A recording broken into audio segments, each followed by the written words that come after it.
Well, hello and welcome to Wheel Life, the video diary that helps you to understand what life is like living with an electric unicycle. And in this episode, I'm going to do just that. I'm going to show you what goes on behind those glassy eyes and inside those half-developed brains of EUC riders most of the time.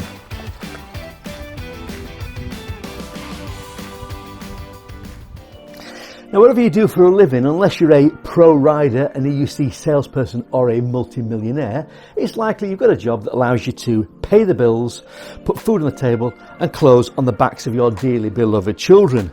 Now, post-pandemic, like me, many of you are working from home, and there's nothing more frustrating than having a beautiful work environment and an EUC just in the corner of your room, in your eye line. It's like putting a dog in a basket and asking it not to be distracted by a piece of sirloin steak hanging from a piece of string and swinging gently in the breeze at the other side of the room. It's quite distracting trying to work when your EUC is just sitting there doing nothing, not being ridden, not making you grin. And I bet if you're not riding your EUC, you're remembering a recent ride you had, or planning a ride you're going to have, or just thinking about how riding an EUC is far better than anything you're supposed to be doing right now.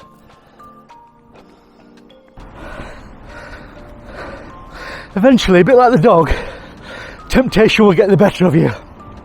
You're going to have to get out of the basket and you go and chew the steak for a bit. Huh? I don't think there are many days, and certainly not consecutive days, where I don't go for a ride of some kind or another. And if I do have to go to work, then the wheel sits there in the corner of the office taunting me like the bad kid at school, trying to tease me to bunk off early so I can go out and play.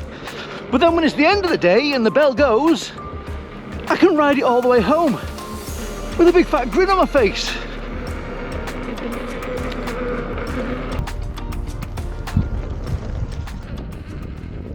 Having an EUC has made me a better person. It's made me a more considerate partner, a better friend, a more willing helper to others.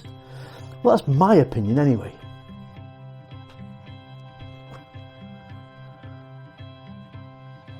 If anyone was to say, "Darling, we appear to have run out of milk," whereas before I owned an EUC, I would have looked at my feet and waited for someone else to solve the problem.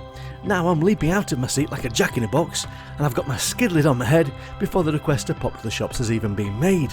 If you think about it, any job that requires you just to pop out, unless it's going to be something that carries a ridiculously heavy weight or means you've got to take somebody with you or is beyond the range of your wheel, is probably something you're going to volunteer for, even the stuff you hate. Darling, I've run out of some of my special lady things. Would you be able to go to the shop for me? Yeah, I'm on it. What do you want? Oh, let me think. I need some Tampax, some panty liners, some thrush cream, and a birthday present for my mother. Okay.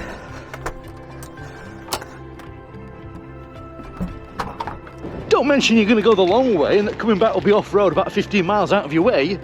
You are being a legend here, so anything goes.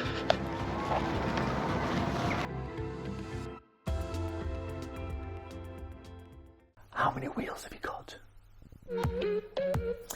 Now, if you've been riding for more than a year, I can pretty much guarantee they've got more than one wheel. And the problem is, EUC manufacturers are bringing out slightly improved increments to wheels faster than leaves are falling off the autumn trees. And do we really need to have a wheel that will go slightly further, slightly faster, is slightly more powerful and has a bit of a different suspension? Hell yes we do. And have you ever had that conversation with somebody and they ask you, why have you got so many wheels? And you say, well, they all do different things. And they give you that kind of blank look back that a chimpanzee gives when it just watches somebody doing a magic trick. The kind of look that says, I don't believe you, but I think that you believe you, so that's okay. It's a bit like buying a pint of beer. You buy your first EUC and you say to yourself, I only need one and I can stop at any time. 3 years later, your spare room looks like something off Scrap Heap Challenge. Your wardrobe's got more protective clothes in it than an oil rig construction worker's, and your financial advisor has taken to crouching in the corner of the room, rocking back and forth and making whimpering noises. If you think you're showing me an EUC rider that's got 5 wheels, you're in fact showing me an EUC rider who's thinking about getting a 6th wheel.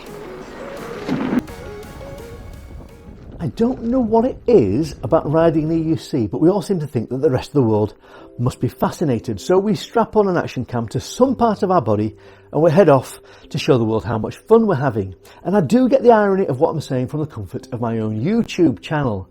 But it's true, we all seem to think that we're J.J. Abrams or Martin Scorsese. But let's face it, the quality of our footage isn't always that good. Most of the stuff I see online is this kind of thing. It's all blurry, fisheye lensed, weird angles and shaky camera footage, or simply monotonous. Despite this, we're all going to keep heading out with our cameras switched on, just in the hope that we capture something epic, like an alien encounter, or better still, your mate falling face first into the tarmac and knocking all his front teeth out. Please don't forget to subscribe and hit the bell for notifications, because in an upcoming episode I'm going to be giving you some tips for how to get some great looking footage of you riding, and you won't want to miss that.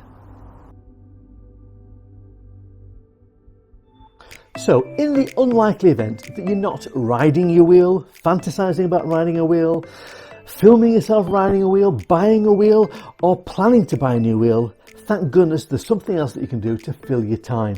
There are so many forums and online groups and group pages and promotions that EUC riders are swiping on their phones like Tinder users searching for meaningful relationships. I think I've got repetitive strain injury on my thumb from all the scrolling. Long gone are the days where I could hitch a lift or click my fingers. But when it comes to scrolling for information, looking for footage of people getting senselessly hurt, I'm willing to go through the pain. Add your comments below and tell me the most inappropriate places that you found yourself scrolling through forums looking for your next fix of EUC information. I bet it includes at work, on public transport, in the car, in the bath, while walking down the street, on the loo, in a place of worship, when you should be listening, when you should be concentrating. And just like playing a one-armed bandit, you're scrolling through, waiting for that one hit, that one win, that time where you come across something that is truly original, entertaining, funny and worthwhile. So that is it for this time. I could have gone on with a much longer list, and I'm sure I've missed plenty of things out, so add in the comments below the kind of things that goes through your mind. Don't forget to check out the new EUC show on this channel, and if you like what you see, then please give me a thumbs up, a like and a subscribe. And please, I'd ask you to share this on your social forums, because I really would like the channel to grow. But until next time, please stay safe, and I'll see you again on Wheel Life.